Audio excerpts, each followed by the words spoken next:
রমজান মাসের এত মর্যাদা কেন? পৃথিবীর ইতিহাসে কত রমজান এলো, কত রমজান গেল, কেউ খোঁজ রাখে নাই।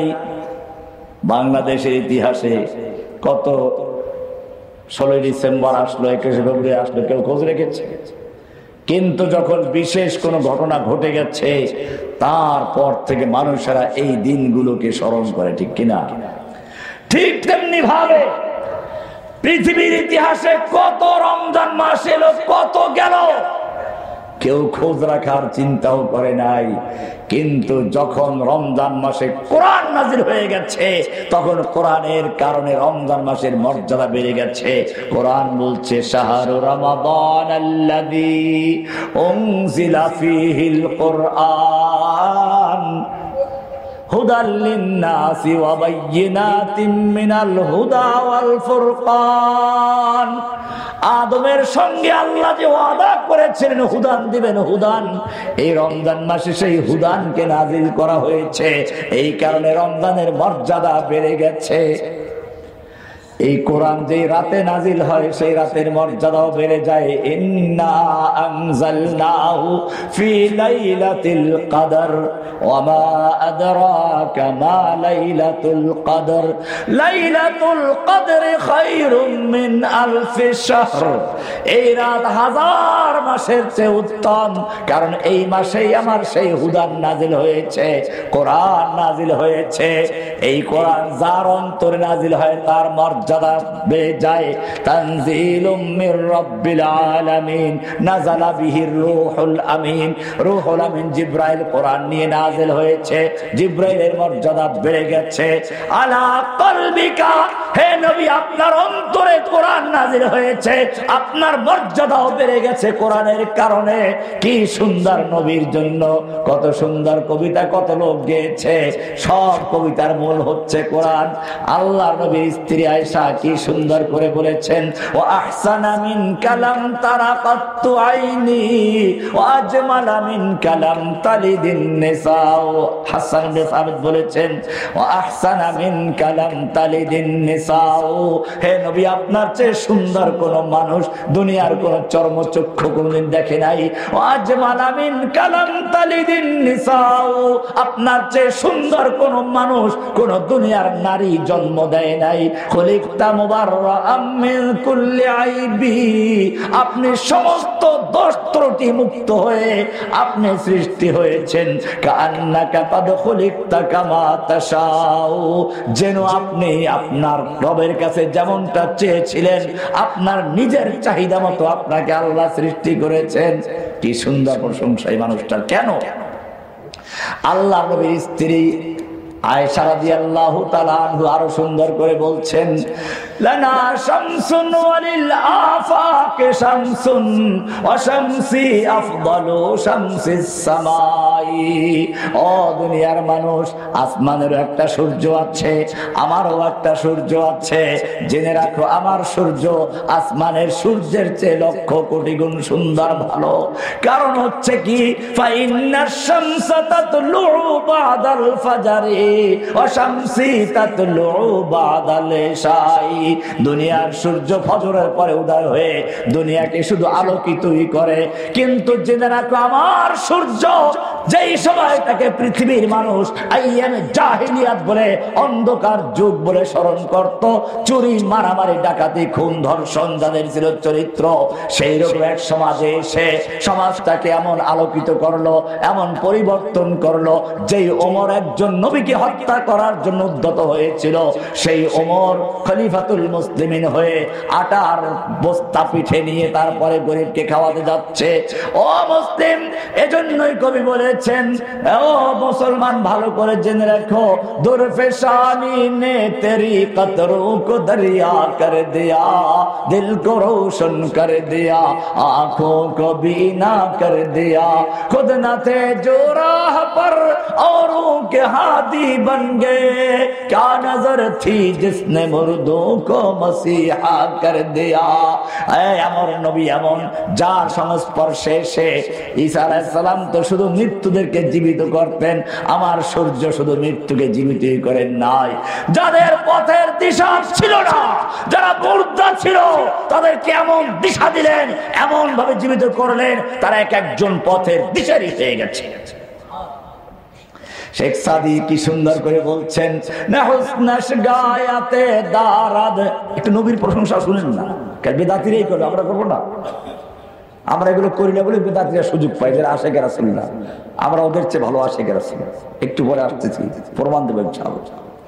نحس گایتے دارد نسادیرا سکن پایا بمیرد تشن مستسقی ودریا ہم چنا باقی।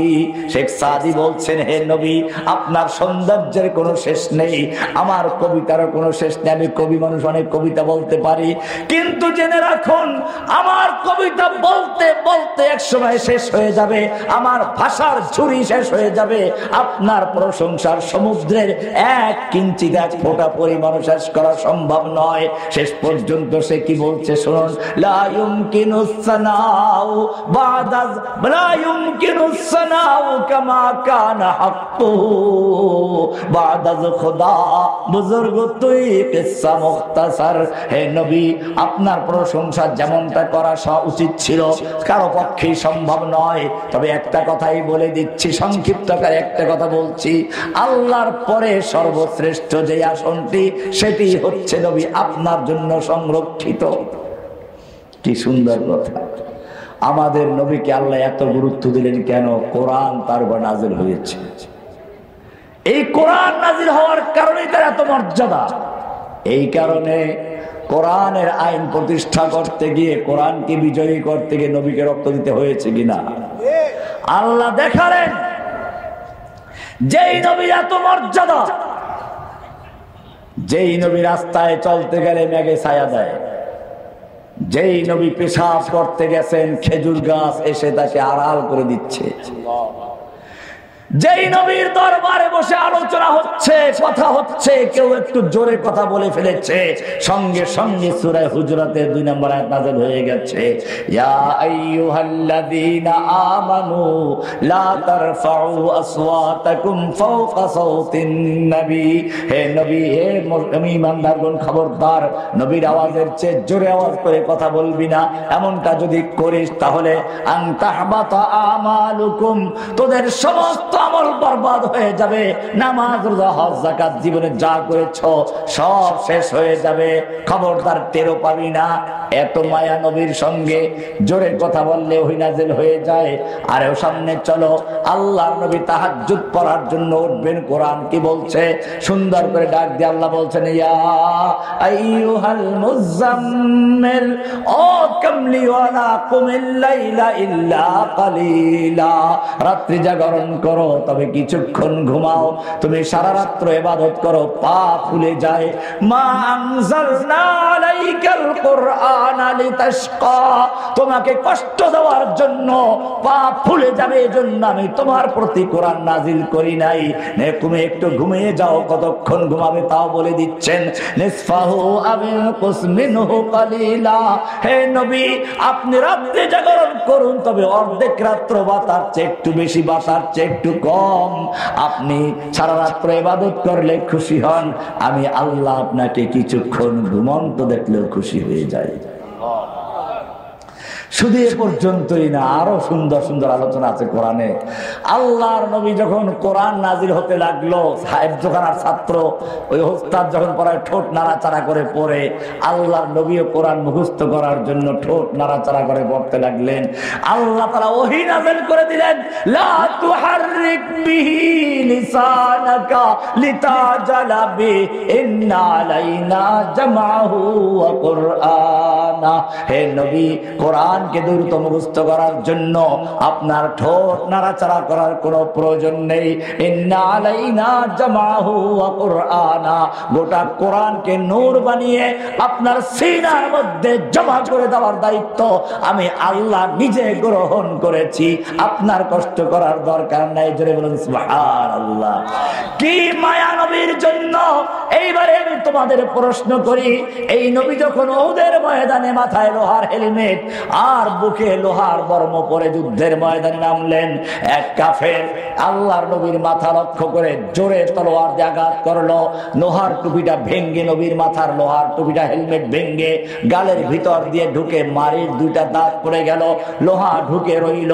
যুদ্ধের পরে একজন সাহাবী সেই লোহা বের করার জন্য কামড় দিয়ে দাঁত দিয়ে টান দিল, দুইটা সাহাবীর দাঁত পড়ে গেল, লোহা বেরিয়ে আসলো। ও মুসলিম, তোমাকে আমি জিজ্ঞেস করতে চাই, তোমার দাঁতে একটু ব্যথা হলে পাগল হয়ে যাও, আর তোমার নবী যার শান এত বড়, এত মর্যাদা, সেই নবীর উপরে এখন আক্রমণ হলো। আল্লাহ নবীর দান শহীদ হয়ে গেল, লোহা ভিতরে ঢুকে রয়ে গেল। আমি জিজ্ঞেস করতে চাই, এই সময় আল্লাহ দেখতে পাচ্ছিলেন কিনা? আল্লাহর ফিরাবার ক্ষমতা ছিল কিনা? ফিরাইছিলেন নাকি? ফিরান নাই। কেন ফিরান নাই? রহস্যটা কি? তায়েফের ময়দানে আল্লাহর নবীকে উদ্দেশ্য করে পাথর বৃষ্টি হতে লাগলো। আল্লাহর নবী লুটিয়ে পড়লেন, ওরা ধরে দাঁড় করালো, আবার পাথর বৃষ্টি হলো, লুটে পড়ে গেলেন, আবার বৃষ্টির পাথর, আবার আল্লাহ নবী শুয়ে পড়ে গেছেন। এইবার তারা মনে করলো লোকটা মরে গেছে, ছেড়ে চলে গেছে। আল্লাহ রাব্বুল আলামিন এই অবস্থাটা দেখতে পাচ্ছিলেন কিনা? আল্লাহর ফিরাবার ক্ষমতা ছিল কিনা? ফিরাইছিল নাকি? কেন ফিরান নাই? এখানেই রহস্য লুকায়িত আছে।